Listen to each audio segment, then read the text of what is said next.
Quand on pense au combat à la fin du Moyen-Âge, on imagine souvent des chevaliers qui s'escriment violemment avec des armures très lourdes. C'est une vision partiellement fausse, véhiculée par les différentes œuvres fantastiques, comme les romans, les films et les jeux vidéo.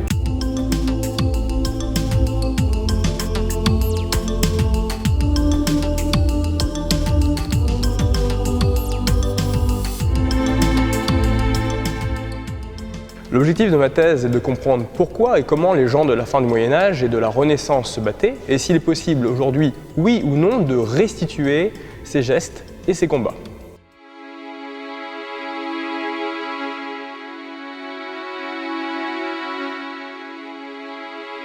Le combat en armure demande un équipement qui est réservé seulement à une certaine partie de la population, en l'occurrence les chevaliers. Les autres, qui sont eux-mêmes passionnés d'escrime, comme les bourgeois, combattent le plus souvent sans harnois, c'est-à-dire sans armure, en vêtements du quotidien, pour des activités telles que l'escrime ou la lutte.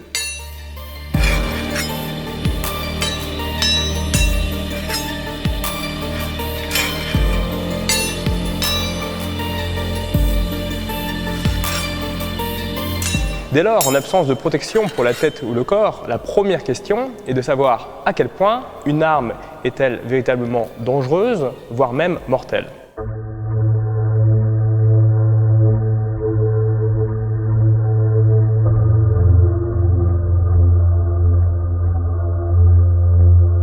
Grâce à l'étude des documents judiciaires et principalement les lettres de rémission, où le coupable d'un homicide explique le déroulement du crime afin de demander pardon à la justice. On y mentionne les armes utilisées, les parties du corps atteintes, les blessures occasionnées et le temps que met la victime à mourir. Parfois, un individu blessé a le temps de frapper à son tour avant d'être mis définitivement hors de combat. Le dit Prévenot s'approcha hastivement du dit Filippo et le frappa d'un cousteau un grand coup au ventre, tellement qu'il lui fit une grande plaie. Après lequel coup, le dit Filippo, qui crut être mort, comme tout désespéré, tira son coustel de sa gaine et en frappa un coup seulement, le dit Prévenot en la poitrine. Duquel coup, mort s'en eut assez tôt après.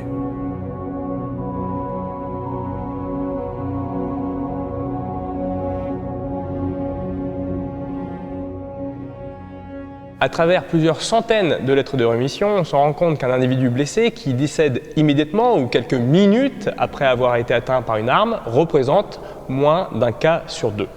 Cela est dû au fait que pour tuer quelqu'un avec une arme blanche, il ne suffit pas seulement de le toucher ou bien de l'érafler.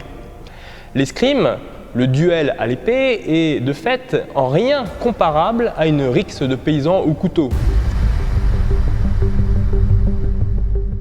C'est une pratique académique où l'arme est utilisée afin de transpercer avec la pointe les stocks, frapper avec la lame, la taille, et scier avec le taille-lame, l'entaille.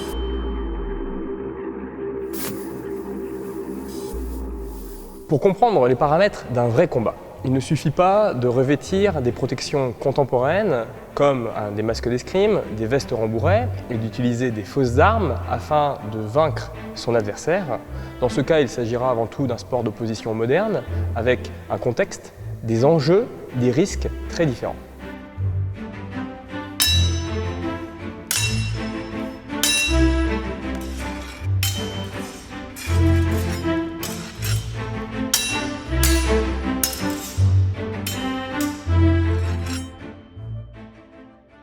Pour connaître les techniques qui étaient théoriquement utilisables à la fin du Moyen-Âge et de la Renaissance, on étudie depuis des années des traités et des manuscrits écrits par des maîtres d'armes et des passionnés d'escrime de la fin du Moyen-Âge et de la Renaissance.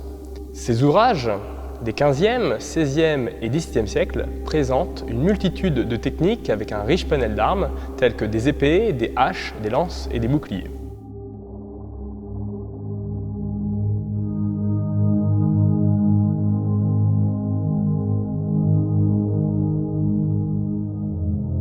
Cependant, si aujourd'hui on utilise des protections pour des raisons évidentes de sécurité, les règlements de l'époque indiquent que la pratique se faisait avec le visage découvert, avec seulement le port d'un bonnet ou d'un chapeau et d'une paire de gants.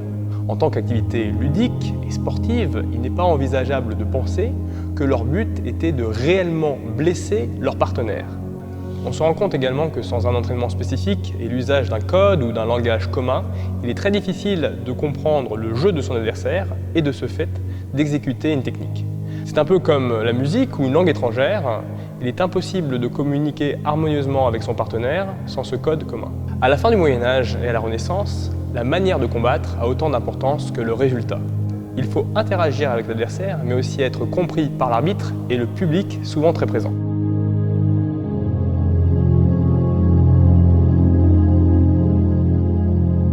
Un maître d'armes italien, Antonio Manciolino, écrit en 1531 : les joueurs qui font beaucoup de coups sans mesure et sans temps, bien qu'ils puissent atteindre l'ennemi avec ceux-ci, sont disgracieux et sont plus les enfants de la chance que de l'art. Et ceux que l'on nomme joueurs sérieux et déterminés sont ceux qui cherchent à frapper leur adversaire avec le temps et avec la grâce.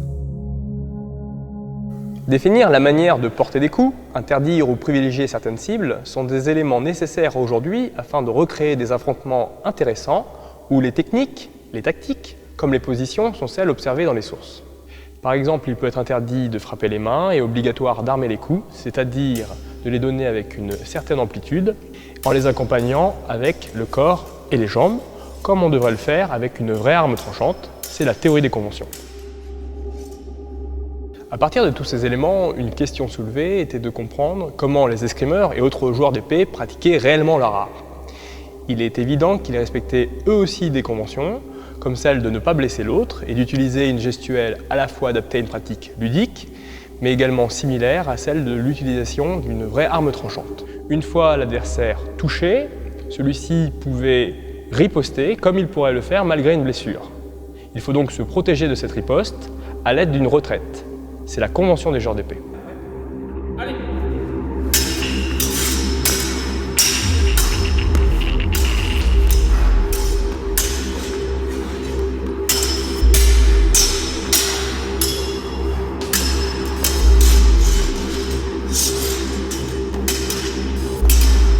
Ainsi, mon travail de thèse montre entre autres qu'il est assez difficile de tuer quelqu'un sans utiliser une gestuelle spécifique, et qu'un individu blessé et armé est toujours dangereux.